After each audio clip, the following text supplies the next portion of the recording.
আজিৰ তাৰিখত আমি এই যোৰহাট মাজমজিয়াৰ পৰা এটা কথা মুখ্যমন্ত্ৰীক আমি প্ৰশ্ন কৰিব বিচাৰিছোঁ। আমি নাৰী ন্যায় অধিকাৰৰ যিটো আমি প্ৰতিবাদ কাৰ্যসূচী ইয়াত লৈছোঁ, আমি এটা কথা সুধিব বিচাৰিছোঁ। মহিলা সবলীকৰণৰ কথা কয়, মহিলা যেতিয়া নিৰ্যাতিত হয়, মহিলা যেতিয়া বলাৎকাৰ হয়, তেতিয়া মুখ্যমন্ত্ৰীয়ে হিন্দু আৰু মুছলমান হিচাপে বিভাজন আনে। আমি কৈছোঁ যে নাৰী যেতিয়া নিৰ্যাতিত হ'ব, সেই বলৎকাৰী সি হিন্দুৱে হওক বা মুছলমানেই হওক, সি উচিত শাস্তি পাব লাগিব, তদন্ত হ'ব লাগিব। যোৱাকালিৰ পৰা ছ'চিয়েল মিডিয়াত আৰু এটা বস্তু দেখি আহিছোঁ, ছাত্ৰ সন্থাৰ সাধাৰণ সম্পাদকৰ ওপৰতো এটা অভিযোগ আহিছে। অভিযোগ সঁচা মিছা তদন্তত আহিব, কিন্তু যিগৰাকী ভুক্তভোগী তেওঁ যিটো গোচৰ দিছে, সেই গোচৰটো কিন্তু ৰেজিষ্টাৰ কৰা হোৱা নাই। খেনুক দেখি ৰান্ধে বাঢ়ে, খেনুক দেখি দুৱাৰ বান্ধে, এই কথাটো কিন্তু কোনো কাৰণে আমি সহ্য নকৰোঁ। আমি কৈছোঁ যে যদি কোনোবা দোষী হয়, সি ছাত্ৰ সন্থাই হওক, কংগ্ৰেছেই হওক, বিজেপি হওক, এজিপি হওক, সকলোৱে উচিত শাস্তি পাব লাগিব। সি তাক হিন্দু মুছলমান বুলি কেতিয়াও কালপ্ৰিতক বিভাজিত কৰিব নোৱাৰিব। এক।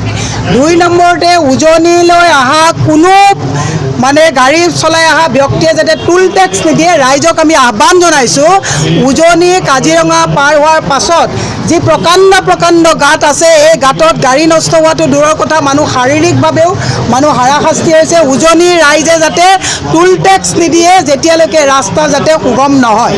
দুই। ৩ নম্বৰ হৈছে অত্যাৱশ্যকীয় সামগ্ৰীৰ যিটো দাম বৃদ্ধি। মুখ্যমন্ত্ৰীয়ে ট্ৰেডিঙৰ নামত কথাবিলাক তল পেলালে নহ'ব।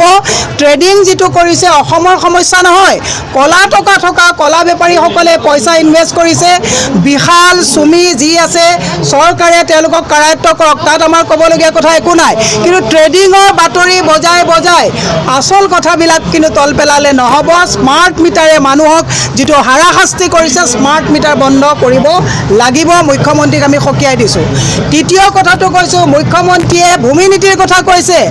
মাজুলীত 17 বিঘা মাটি তেওঁৰ পত্নী ৰিণিকী ভূঞাই লৈছে, তাত ভূমি নীতিৰ কি কথা হ'ব, সেই কথাটো মুখ্যমন্ত্ৰীয়ে প্ৰকাশ কৰিব লাগে।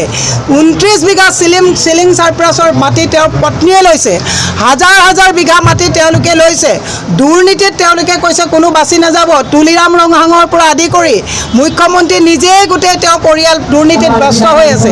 এই কথাবিলাকৰ মীমাংসা হ'ব লাগিব। সেয়ে আমি মুখ্যমন্ত্ৰীক কৈছোঁ, হাল এৰি খেল খেদিলে নহ'ব। গোটেই মহিলা কংগ্ৰেছ জাগিছে, নাৰী সমাজ জাগিছে। নাৰীয়ে ন্যায় নোপোৱা পৰ্যন্ত নাৰীৰ এই আন্দোলন আমি চলাই যাম।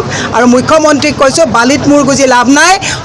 সত্য যেতিয়ালৈকে তেওঁলোকে এই তদন্ত নকৰিব, তেতিয়ালৈকে আমাৰ এই আন্দোলন প্ৰতিবাদ চলি যাব। মূল্যবৃদ্ধি সমান্তৰালভাৱে ৰাজ্যত এতিয়া আকৌ পুনৰ খাজানা খাজানা বৃদ্ধিৰ কথা আপোনালোকে কৈছে, মূল্য বৃদ্ধিৰ কথা কৈছে, মাটি দাম বৃদ্ধিৰ কথা কৈছে। মুখ্যমন্ত্ৰী পৰিয়ালে গোটেই মাটি চাটি কিনি লোৱাৰ পিছত দলিলৰ কথাটো কিয় কোৱা নাই? আজি 20 টকাৰ দলিল 100 টকাত কিনিব লাগে, 50 টকাৰ দলিল আজি 500 টকাত কিনিব লাগে। আজি টুল টেক্সৰ কথা কওক। গাড়ীৰ যিবিলাক কমাৰ্চিয়েল ভেহিকলে যে চলাব নোৱাৰা অৱস্থা হৈছে। ওলা, উবেৰ, টেক্সি চালকৰ পৰা আদি কৰি বাছৰ ভাড়ালৈকে বৃদ্ধি হৈছে। গাখীৰৰ দাম বৃদ্ধি কৰা হৈছে, মেডিচিনৰ দাম 42% বৃদ্ধি কৰা হৈছে। এইখন হৈছে টেক্স কালেক্টৰ চৰকাৰ। হিমন্ত বিশ্ব শৰ্মাই এটাই টেকনিক ভালকৈ কৰে, যে তেওঁৰ পত্নীৰ সম্পত্তিৰ যাতে তদন্ত নহয়, সেইকাৰণে এতিয়া চুমি আৰু বিশালক লৈ নিউজবিলাকক ব্যস্ত কৰাই দিছে। চুমি বিশালক লৈ তদন্ত কৰক, এৰেষ্ট কৰক। গৃহ বিভাগে এগৰাকী মহিলাক ধৰিব নোৱাৰাটো গৃহ বিভাগৰ ব্যৰ্থতা নহয় জানো? এই গোটেই কথাবিলাক তল পেলাবৰ কাৰণে তেওঁ এটা নাটক সদায় তেওঁলোকে তৈয়াৰী কৰে। গতিকে মুখ্যমন্ত্ৰীক আমি সকীয়াই দিছোঁ, এই তদন্ত হ'বই লাগিব। 26ত পৰিৱৰ্তন হ'ব, 26ত অসমৰ ৰাইজে কংগ্ৰেছৰ চৰকাৰ আনিব। আৰু 26ত যদি আমাৰ চৰকাৰ আহে, হিমন্ত বিশ্ব শৰ্মাৰ পত্নীৰ এটা সম্পত্তিৰ হিচাপ অসম চৰকাৰে ল'ব।